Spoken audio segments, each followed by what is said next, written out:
कबीरा सोया क्या करे,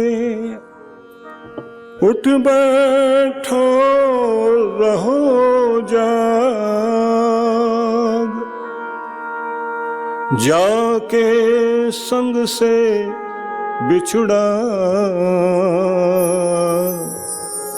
वो ही के संग लाग, वो ही के संग लाग। मातृशक्ति बदपुरुषों, कबीर की वाणी में जब ये कहा गया कि सोया क्या करे, उठ बैठो रहो जाग। जाके संग से बिछड़ा तो वाही के संग लाग। जिससे जन्मों से तुम बिछड़ गए हो अपने कर्मों के कारण, उस प्यारे प्रभु से लग जाओ और जागो इस दुनिया में। वाणी में शब्द का उच्चारण किया जाता है तो वहां पर भी ये कहा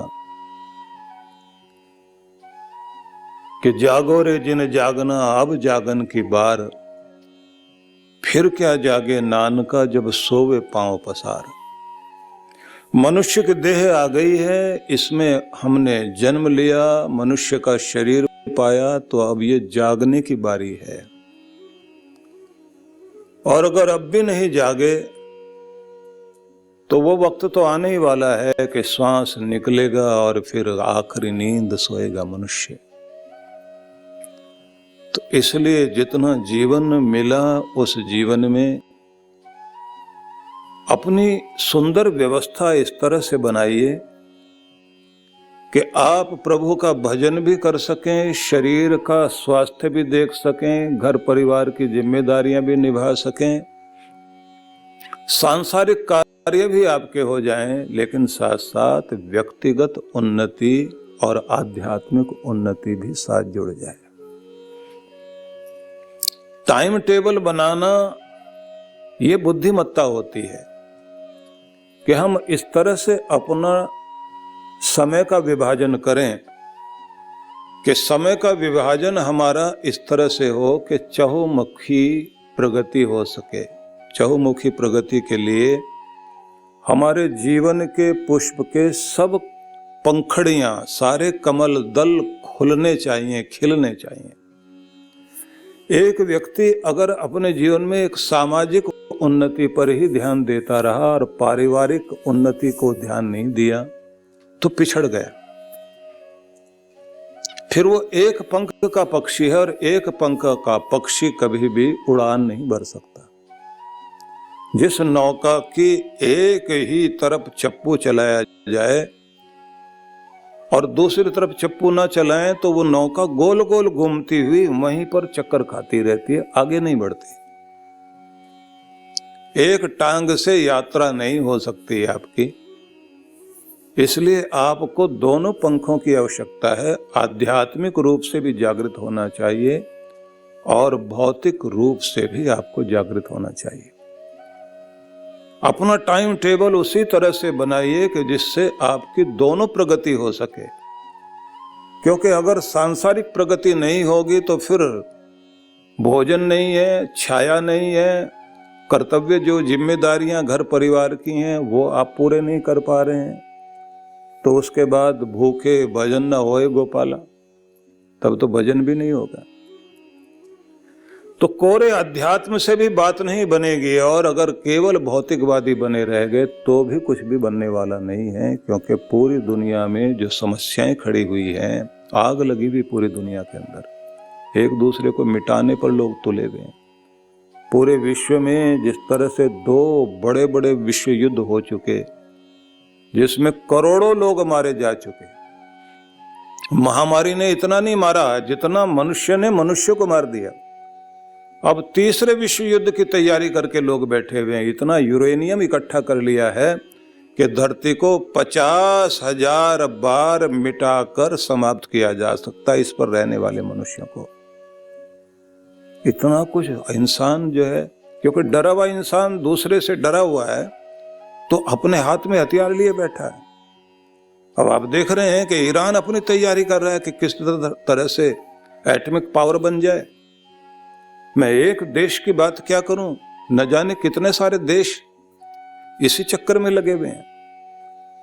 हर व्यक्ति पूरी शक्ति अपनी जो विकास में हमारी शक्ति लगनी चाहिए, ये एटॉमिक पावर जिससे आप पूरे साल में 3 रेलगाड़ियां आराम से चला सकते हैं, इतना बड़ा ईंधन होता है इसका।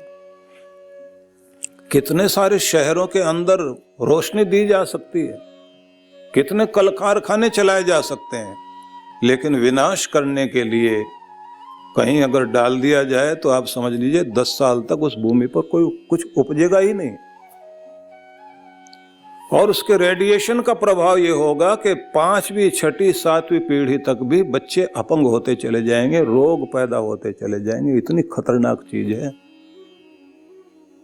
हर आदमी जो है, हर देश घोषणा कर देता है मेरे पास एटॉमिक पावर है, छेड़ना नहीं, मिटा के रख दूंगा। ये भौतिक उन्नति का परिणाम ये हुआ था कि जिस समय आप देखते हैं कि महाभारत काल में इतनी तरह की आयुध शक्ति, अस्त्र शस्त्रों की शक्ति इकट्ठी हो गई थी, उसका परिणाम ये हुआ कि एक व्यक्ति जिसका बेटा उसके नियंत्रण में नहीं है, मोहांध व्यक्ति, जन्मांध व्यक्ति, धृतराष्ट्र जो है जन्मांध तो है ही है, जन्म से अंधा, लेकिन मोह में भी अंधा, अपने बेटे के सामने बोल नहीं सकता। और साथ में बेटा ये कहता मेरे साथ इतने भाइयों की ताकत है जो मेरे साथ ही चलते हैं, और मेरे साथ इतने ही नहीं, मेरे रिश्तेदारों की ताकत है, मेरे मित्रों की ताकत है, मेरे पास इतने सारे, मैंने राजाओं के साथ अपने संधि करके संबंध बनाकर दुनिया भर के राजाओं को साथ खड़ा कर लिया, मेरे साथ खड़े होकर लड़ने को तैयार है। चालाकी से बस एक ही काम, और ऐसे ही लोगों को साथ जोड़ करके खड़ा हो गया। परिणाम ये हुआ, कृष्ण भगवान तो यहां तक जाकर कहते हैं भाई 5 गांव 2 पांडव लोग अपने उतने में गुजारा कर लेंगे। वो 5 गांव भी जो है 5 गांव नहीं थे, वो भी शहर थे। उनमें ये मैं स्थान, मैं राष्ट्र जिसको कहते हैं, जो आपका मेरठ वाला भाग है, हरिद्वार वाला भाग है, करनाल वाला भाग है, इस तरह से एक भूखंड उन्होंने मांगा था कि इस भूमि को दे दिया जाए, 5 गांव दे दिए जाए। और दूसरी तरफ एक व्यक्ति जो सुनना ही नहीं चाहता, क्या कहता है कि सुई के नोक के बराबर भी उतनी भूमि का टुकड़ा भी बिना लड़े नहीं देना चाहता। अगर हिम्मत है तो आओ लड़ो और ले लो।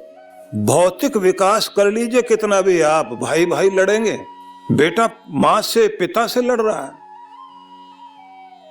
रिश्ते रिश्ते नहीं रहे, पति पत्नी के मुकदमे चल रहे हैं कोर्ट में। हमारे देश में तो फिर भी ये माना जाता है कि पत्नी का जो कुछ है वो पति का ही है, जो पति का है वो पत्नी का है। लेकिन आप विदेशी संस्कृति में जाइए, आपको समझ में आ जाएगा कि अगर पत्नी से पैसे लिए तो उधार लेने पड़ेंगे, विद थैंक्स वापस करने हैं। तुमने मेरे पैसे लिए, थैंक यू बोलो और वापस करो। और एहसान जिंदगी भर याद रखना कि मैंने तुम्हें पैसे दिए थे, क्योंकि वहां एग्रीमेंट है। जिनके यहाँ शादियां एग्रीमेंट हैं, उनके यहाँ वो एग्रीमेंट टूटने में देर नहीं लगती। लेकिन जिन्होंने कहा कि ये कागज पर लिखा हुआ रिश्ता नहीं है, ये कागजी टुकड़ा नहीं है, ये आत्माओं का बंधन है। और जहां घोषणा की जाती विवाह संस्कार में, समंजंतु विश्वे देवा समापु हृदयानि नौ, क्या अद्भुत घोषणा है कि सुनो सब लोग, आज ये 2 लोग पति पत्नी के रूप में एक होकर जिंदगी की राह पर चलने के लिए तत्पर हुए हैं। और इस तरह से मिले हैं जैसे 2 नदियों का जल मिलकर एक हो जाता है, पहचान खो बैठे हैं। पति भी पत्नी का हाथ पकड़ता तो क्या कहता है, गृह्णामि ते हस्तम मया पत्या जरदष्टिर यथास। पाणी ग्रहण जब हो रहा होता है उसी को तो पाणी ग्रहण बोलते हैं। जब पति जो है वचन देता है, तुम्हारे हाथ को पकड़ता हूं जीवन भर के लिए, प्रजापति भगवान ने तुम्हें नियुक्त किया है मेरे लिए और मुझे तुम्हारे लिए। हम दोनों एक दूसरे के हाथों बिक चुके हैं। बेची हुई चीज जैसे कोई खरीद ली हो चीज, पूरा अधिकार है मेरा, तो तुम्हारा मेरे ऊपर और मेरा तुम्हारे ऊपर पूरा अधिकार है। जैसे चाहो मुझे उस तरह से व्यवहार कर सकते हो, इतना अधिकार तुम्हें दिया जाता, इतना बड़ा अधिकार। अब तुम्हारे आंसू तुम्हारे नहीं होंगे। अगर तुम्हारे आंसू आते हैं तो मेरी आंख से बहेंगे। तुम्हारे अंदर कोई दर्द पैदा होगा तो एहसास मेरे दिल में होगा। कितनी अद्भुत परंपराएं हमारे देश की। विवाह हो जाने के बाद में पत्नी को फिर जो दाएं बैठी हुई थी उसको बाएं बैठाया जाता है। उसमें कहा जाता है मेरा व्रत तुम्हारा व्रत, मेरा संकल्प तुम्हारा, मेरा आदर्श तुम्हारा आदर्श, मेरा आदर्श और तुम्हारा आदर्श दो नहीं है। और हृदय की ओर बैठा करके कहा जाता है कि तुम्हारा स्थान हृदय पर है। तो हृदय की ओर लेफ्ट साइड बैठाते ना, ये भावना रखी गई। तो विषय न बदले, मैं आपको फिर वहीं लेकर जाता हूं कि ये भौतिक प्रगति ने हमें जहां लाकर खड़ा कर दिया, तो ना तो रिश्तों में कोई जान रही, न संबंधों में कोई बात, न जिंदगी में कोई बात। मनोरंजन के साधन बहुत सारे हैं लेकिन मुस्कुराहट नहीं। और बटे हुए लोग हैं, दिमाग 10 जगह बटा हुआ। कुछ रंजो गम में कट गई, कुछ आहों में कट गई, बाकी बची तो गुनाहों में कट गई।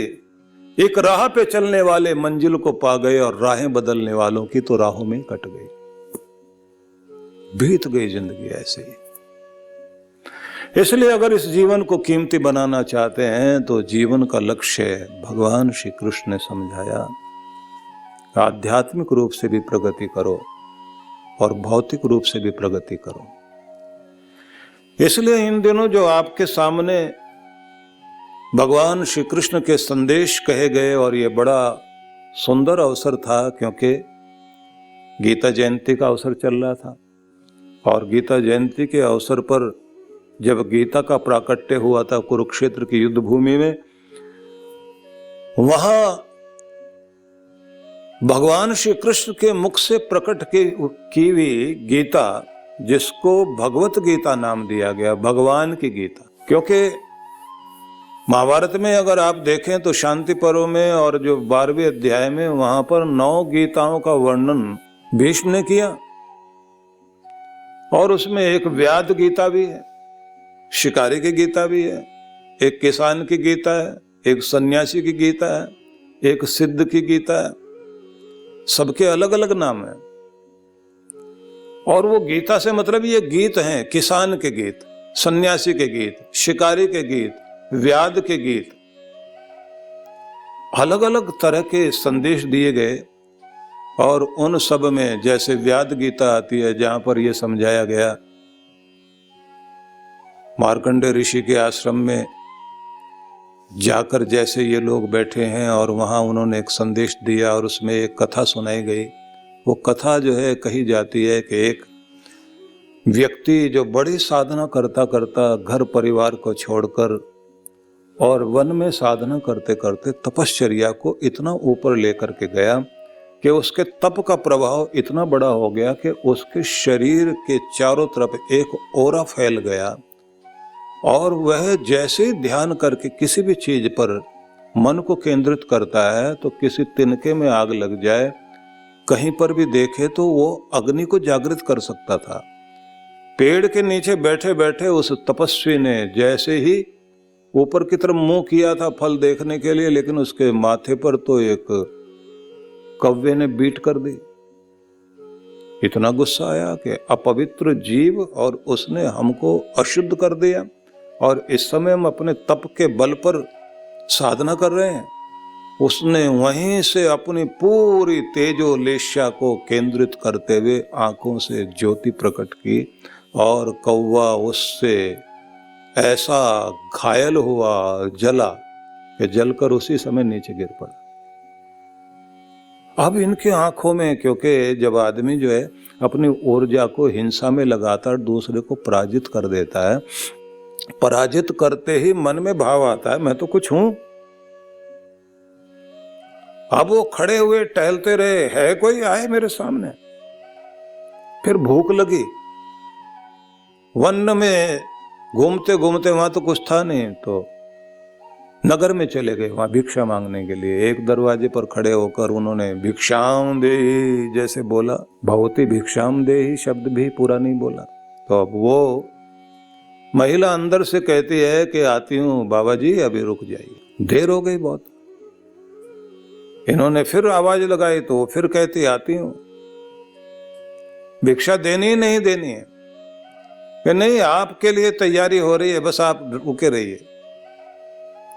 आप ये इतने गुस्से में आ गए, ऐसे घर की तरफ देख रहे हैं, इसको पता नहीं है कि मेरी दृष्टि इस घर को खाक कर सकती है, जला सकती है। अब वो जल्दी से भोजन लेकर थाली में और चली और आते हुए कहती महाराज शांत शांत शांत शांत शांत। अब उन्होंने फिर वैसे ही हे दृष्टि से देखा जैसे किसी को तुच्छ प्राणी कोई हो, वैसे देखा तो वो महिला कहती महाराज यहाँ भी भगवान के भक्त रहते हैं, पूजा पाठ करने वाले लोग हैं, धर्म कर्म करने वाले लोग हैं, आप इस तरह से क्यों देख रहे हैं? पूरे घर पर आप कैसी दृष्टि डाल रहे हैं? अब ये और उफान पर हैं। महिला ने कहा महाराज यहाँ कौवा नहीं है जो पेड़ पर आपकी दृष्टि डालते और वो नीचे जल के गिर जाएगा। ये तपस्वियों का, साधकों का, भजन करने वालों का, नियम संयम से रहने वाले, धर्म कर्म करने वाले लोगों का घर है। इस घर पर कोई किसी की दृष्टि का कभी प्रभाव नहीं पड़ता। और आप भोजन कीजिए क्योंकि यह प्रसाद है परमात्मा का। अब सन्यासी तो कांपने लगा, इसे कैसे पता है कि मेरी दृष्टि से कौवा जलकर नीचे गिरा? वो बोला देवी भोजन बाद में करेंगे, पहले ये बताइए ये शक्ति आपके पास कहां से आई? अब वो महिला कहती है महाराज सिर्फ हिमालय में बैठकर साधना नहीं होती, वन में बैठकर साधना नहीं होती, घर में भी अगर कोई अपने नियम ठीक से निभाए और अपना ध्यान प्रभु में जोड़े। और देखिए दोनों चीजें चाहिए व्यक्ति के जीवन में। पारिवारिक जिम्मेदारियां निभाते हुए ईश्वर से जो संबंध जोड़े रखता है, उसके ऊपर प्रभु की इतनी बड़ी कृपा होती है, उसके चारों तरफ रक्षा कवच बना होता है। देवी देवता उसके घर में पहरा दिया करते हैं महाराज। इस घर में देवी देवताओं का पहरा है, यहां गुरु की छाया है और धर्म का प्रकाश है इस घर में। इसलिए मेरे पास अगर कोई चीज है तो उसका आशीर्वाद है, क्योंकि यहां के दिन की यात्रा ही शुरुआत ही होती है। ब्रह्मलोक से संबंध जोड़ते हैं हर दिन हम लोग, और वो संबंध जोड़ने का परिणाम ये होता है कि देवलोक से आती हुई सारी ऊर्जाएं इस घर के सदस्यों के ऊपर अपनी कृपा करते हैं और चारों तरफ इस घर के एक रक्षा कवच बना हुआ है। और प्रभु तो आगे तक का सबको दिखाता है। आपको भी प्रभु ने यहीं भेजा है, क्योंकि मैं ही ऐसा बोल सकती थी। अब उनकी आंख में आंसू और वो ये कहें देवी मुझे आप सही दीक्षा का अर्थ समझाओ। दीक्षित तो बहुत लोग होते हैं, साधु बन गया हूं, मेरी भक्ति नहीं जाग पाई, तपस्या का बल है मेरे। उन्होंने कहा तो फिर आप एक नगर का नाम बताया, वहां जाओ आप, और वहां एक व्याध रहता है, शिकारी रहता है एक, उसके पास जाओ, वो आपको उपदेश करेगा। और वो जब उपदेश करेगा उस उपदेश से आपके अंदर शक्ति जागृत होगी और फिर कथा आगे बढ़ती है। अब उस कथा को उस तरह से न सुना के उस सार वाली बात सुनाता हूं। सार ये है कि उन्होंने उपदेश दिया और दे करके कहा कि तुम्हारा कुछ कर्तव्य बाकी रह गया दुनिया में। बताओ कि तुम्हारे संन्यास लेने के समय में और ये भक्ति करने के समय में कौन सी जिम्मेदारी बाकी रह गई है, जो चीज आपके आगे आकर आपको बाधा डालती है। इन्होंने कहा कि मेरी एक बूढ़ी माँ है और उसका मोह मुझ में है और वो मेरे ऊपर ही आश्रित थी। मैं उसको छोड़कर वन में चला गया था। मन में भाव था कि कुछ मैं तपस्या करूं, तो मैं उसको छोड़ के आया था।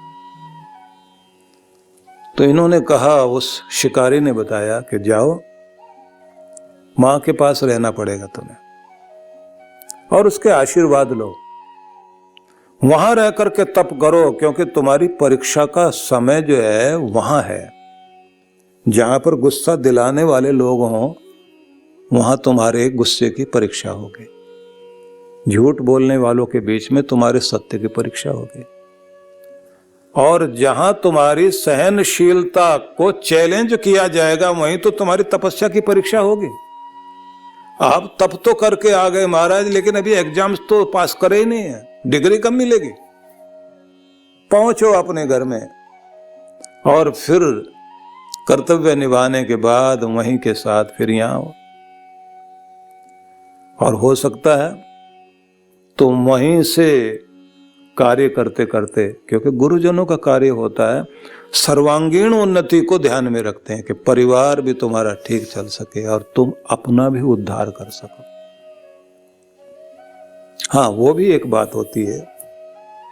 रामप्रसाद बिस्मिल थे ना, भारत देश के महान क्रांतिकारी, अपने देश के लिए, अपनी मातृभूमि के लिए पूरी जिंदगी लगा दी। तो जिस समय उनको अंग्रेजों ने पकड़ लिया और फांसी की सजा दी, तो 3 दिन रह गए थे फांसी होने में। मां मिलने के लिए आई। तो जब मां जा रही थी तो रामप्रसाद बिस्मिल मां को जाता देखकर, मिल के गई अभी, उसे जाता देख करके आंख में आंसू आ गए। वो मां ने मुड़ के देखा, बेटा रो रहा है। वो चल के वापिस आई। रोता क्यों है? बीमारी से लोग मर जाते हैं, एक्सीडेंट में लोग मर जाते हैं, दुर्घटना में लोग मर जाते हैं। तेरा जीवन अगर समाप्त हो रहा है, इस धरती के लिए हो रहा है। तेरी कुर्बानी साधारण नहीं है। तू उस भूमि को कुछ देकर जा रहा है। तेरे कारण ही आने वाले समय में ये बंधन की, गुलामी की जंजीरें टूटेंगी और ये भारत देश आजाद होगा। रोता क्यों है? और अगर इतना ही कुछ प्यारा लगता है कि बंधन से मुक्त हो जाऊं, तो बेटा माफी मांग, अंग्रेज माफ कर देंगे। 12 बच्चे ने आंख के आंसू पहुंचे और कहा, नहीं मां, इसलिए नहीं रोया था। तेरा दूध पिया और तेरी घुट्टी और तेरे संस्कार मेरे अंदर हैं। रोया इसलिए था कि जब तुम्हें जाते देखा तो महसूस हुआ कि मां को मैंने देखा था, बहुत शक्तिशाली, बहुत हिम्मत वाली थी। अब बूढ़ी हो गई, चलने में लड़खड़ा रही है। तो मैं ये सोच रहा था कि चलते चलते जिंदगी वहां मैं पहुंचा दी। देश के लिए तो कुछ कर रहा हूं, लेकिन मां के लिए नहीं कुछ कर पाया। बूढ़ी मां, मैं तेरे लिए ही बोल रहा था कि तुझे जो सहारा बुढ़ापे में मैं देता, वो दे नहीं पाया। इस कारण आंख में आंसू है। मां उसके कंधे पर हाथ रखकर कहती है, सींखों से हाथ ले जाती है अंदर और पीठ पे हाथ रखकर कहती है, तुम्हें लगता है कि मां का कर्जा नहीं चुका पाया? अरे तूने तो बड़ी मां का, उसका कर्जा चुका दिया जो इस धरती का कर्जा दुनिया में कोई नहीं चुका पाता। छोटी मां की सेवा से क्या होता? तूने तो बड़ी मां की सेवा की है। जो बड़ी मां की सेवा करता है, उससे तो बड़ी कोई सेवा होती नहीं है। मेरी जैसी माएं तो बहुत होंगी, लेकिन ये भारत मां, इससे बढ़कर के मां क्या है? इससे बढ़कर तो मां कोई होती नहीं। धर्म के लिए जिए व्यक्ति, देश के लिए जिए, उद्देश्य के लिए जिए, जीवन तो वो होता है। तो आपको मैं बताना चाहता हूं कि गीता अनेक रूप गीता के दर्शाए महाभारत में व्यास ऋषि ने, और उन्होंने सब दर्शाने के साथ में ये कहा कि देखो, धर्म पूर्वक जीवन जीना, लेकिन मेल बैठाओ। जिसको कृष्ण भगवान समत्वम योग उच्चते कहते हैं, संतुलन बनाओ दोनों तरफ। जिसको आप वैशेषिक, जिसको आप ईशोपनिषद में पढ़ते हैं, जहां संभूति और असंभूति की बात कही है, जहां विद्या और अविद्या की बात कही, जहां मृत्यु और अमृत की बात कही, वो 2 पक्ष हैं जिनका संतुलन बनाए बिना आपकी प्रगति हो ही नहीं सकती। भौतिक उन्नति में भी पीछे मत रहो, आध्यात्मिक उन्नति भी। और एक अति में, एक तरफ अति करते हुए चले जाओगे तो एक अति के बाद में फिर दूसरी अति में जाओगे। कुछ लोगों को देखा, बहुत भोगवादी होते हैं, फिर बहुत त्यागवादी हो जाते हैं। संतुलन होता नहीं जीवन में।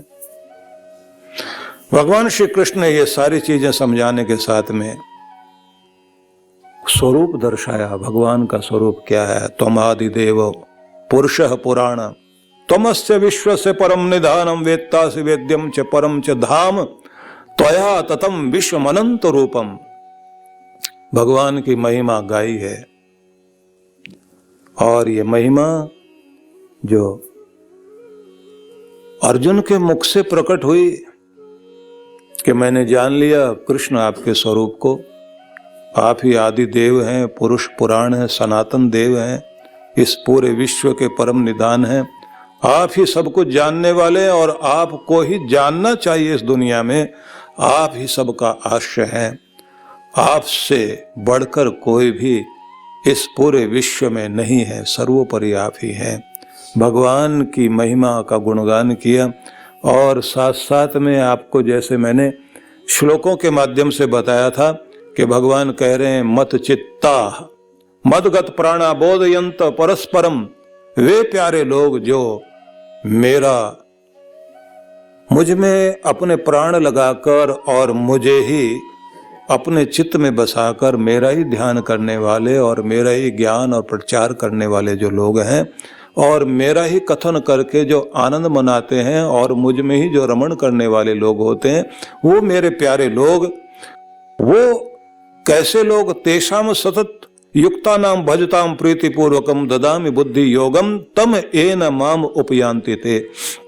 सतत मेरा ध्यान करने वाले, मुझ में अपना जीवन लगाने वाले, ऐसे जो भी संसार की आसक्ति से ऊपर उठ करके जीते हैं, उनको मैं बुद्धि योग देता हूँ जिससे वो मुझे प्राप्त कर जाते हैं। उनको ऐसी बुद्धि प्रदान कर देता हूँ कि जिससे वो मुझे प्राप्त कर जाते हैं। ये सारा संदेश आप सबने इन दिनों में श्रवण किया, क्योंकि भगवान ने कहा कि मेरी कृपा से फिर उनको ऐसी सुबुद्धि प्राप्त होती है कि जिससे वो लक्ष्य तक पहुंच जाते हैं। मतलब जन्म बीत जाए तब जाकर व्यक्ति की भक्ति पूर्ण होती है, तब जाकर के प्रभु तक पहुंचता है। लेकिन जो लगातार प्रभु में लगे हुए और संसार के कार्य करते करते भी प्रीतिपूर्वक मेरा भजन करते हैं, मेरी ही चर्चा करते हैं, मेरा ही प्रचार करते हैं, उसी में आनंद मनाते हैं, भगवान के हो गए, भगवान के लिए जी रहे हैं, ऐसे जो लोग होते हैं, भगवान कहते हैं तब उनको मैं बुद्धि योग देता हूँ। उनकी अक्ल जो है नाम जपने में, नाम जपाने में, सेवा करने में, सेवा कराने में, दान पुण्य करने में और दान के लिए, सहयोग के लिए लोगों को प्रेरित करने में, धर्म कर्म में पूरा जीवन उनका व्यतीत होने लग जाता है। घर परिवार में भी उनकी प्रगति चल रही है और खुद के जीवन में भी आध्यात्मिक प्रगति चल रही है। अब तक मैंने अपने बच्चों के लिए किया है, अब इतना जीवन बिता दिया तो कम से कम 60% अगर मैंने परिवार को दिया तो 40% तो अब मेरा पूरा जीवन जो धर्म के लिए बीतेगा। ऐसी भावना रखकर फिर भी संसार में कुछ बाकी ना रह जाए तो बीच बीच में जाते हैं, बच्चों को समझा के आते हैं। ऐसे लोग जो हैं गुरुओं की शरण में रहते हैं, गुरु के पास आश्रम में जाकर वहीं पर एक कक्ष बना लेंगे, जाएंगे आएंगे रहेंगे, भजन करेंगे, पूजन करेंगे, भक्ति करेंगे, सेवा करेंगे, दान पुण्य करेंगे। अपने बच्चों को भी बहुत कुछ दे दिया, लेकिन अपने कल्याण के लिए भी, अपनी पत्नी के लिए भी कुछ रख दिया और अपने आत्म कल्याण के लिए उन्होंने व्यवस्था बना ली कि अब ये दान पुण्य और सेवा का कार्य चलेगा। और उनका बुद्धि योग भी इतना अद्भुत होता है, ऐसे कोई अपनी राशि से इस तरह की कोई चीज बना देते हैं जिससे जो है उनका धन, जैसे बाग लगा दिया बाग लग जाता है। बाग लगाने वाला काम होता है, ऐसे पेड़ पौधे लगा दिए कि अब वो समय के साथ में अपने आप फलते रहेंगे। एक बार लगाओ, मान लीजिए किसी ने कोई हॉस्पिटल बना दिया, किसी ने धर्मशाला बना दी, किसी ने गुरुकुल बना दिया, गुरुकुल में कोई स्थान बना दिया, उसमें जितना धर्म कर्म होता रहेगा, जितने लोग बच्चे पढ़ते रहेंगे, उसको पुण्य, भले ही वो मर करके किसी और जन्म में चला गया, उसके खाते में उसका पुण्य जमा होता रहेगा। इसलिए तो इन महान पुरुषों ने, आपके पूर्वजों ने कितने कितने महान कार्य किए। इंदौर की अहिल्याबाई होलकर महारानी, इतना बड़ा साम्राज्य उसने चलाया और न्याय के लिए इतनी अद्भुत महिला थी कि अपने बच्चे को भी मृत्यु दंड दे दिया था उसने। अन्याय अत्याचार करने वाले बच्चे को और दूसरे के निरपराध की हत्या करने वाले को, उसको भी मृत्यु दंड दे दिया था उसने। और बनारस में जो उन्होंने मंदिर बनाए, धर्मशालाएं बनाई, आप जाइए, अगर वहां राजा हरिश्चंद्र का घाट दिखाई देता है तो अहिल्याबाई होलकर के स्थान दिखाई देते हैं, जिनको देख करके माथा झुकता है कि कोई देवी कुछ दुनिया में करके गई। राजा तो बहुत सारे हुए दुनिया में। उस महारानी का तप आज भी बोलता है, उसका दान आज भी बोलता है। राजा हर्षवर्धन थे, तीर्थ करने के लिए जाते थे तो वहां जाने के बाद में अपने सारा सोना चांदी हीरे जवाहरात सब दान करके आए और वहीं किसी ब्राह्मण के पुराने वस्त्र पहन करके और स्नान वगैरह करने के बाद किसी ब्राह्मण के वस्त्र पहन करके जैसे साधारण आदमी होते हैं ऐसे चल करके वापस आते, जिसको सर्वस्व दान कहते हैं। वो दालक ऋषि का आप सर्वस्व दान पढ़ते हैं कठोपनिषद में। जिन लोगों ने कुछ किया है उन लोगों ने सच में अपने जीवन को धन्य कर लिया। तो इसलिए जीवन का तृतीय तपस न तप्तम चतुर्थे किम करिष्यसि, जीवन के तीसरे भाग में तो तपस्या करनी चाहिए आदमी को जाकर, नहीं तो मोह ममता में पढ़ते पढ़ते जन्म बीत जाएंगे इसी तरह से। फिर मोह ममता में पढ़ते पढ़ते न जाने कितनी योनियों में भटक करके मनुष्य की देह मिलेगी, फिर मोह कब तक भटकोगे भाई। तो दोनों उन्नतियां होनी चाहिए सबकी। इसलिए भगवान ने कहा मत कर्म कृत मत परमो मद भक्त संग वर्जिता निर्वैर सर्वभूतेषु यह स मामेति पांडवः। मेरे लिए कर्म करने वाला, मेरे परायण रहने वाला, मेरा भक्त जो संसार से ऊपर उठकर जीता है, बैर भाव से रहित होकर के प्राणी मात्र के कल्याण की कामना जो करता है वो मुझ तक पहुंचेगा। अर्जुन, मैं उनकी पहचान बताता हूं। ये सब मैंने आपको सुनाया। सार मैंने इसलिए कहा अभी कि जिससे आप लोग एक बार पूरी दृष्टि डाल सकें